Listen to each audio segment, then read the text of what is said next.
Hello guys! Good morning! Oh, second days holiday ngayon sa Hong Kong guys. Chinese New Year. So,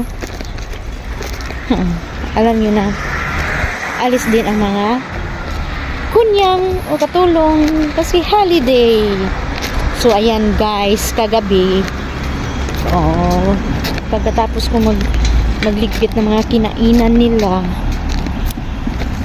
tinawag ako ng amo kong lalaki. Lumabas ako sa kwarto. Yun pala, ganito guys. Wait. So ayan guys, binigay sa akin kagabi. Ayan, buksan natin. Ayan, 500.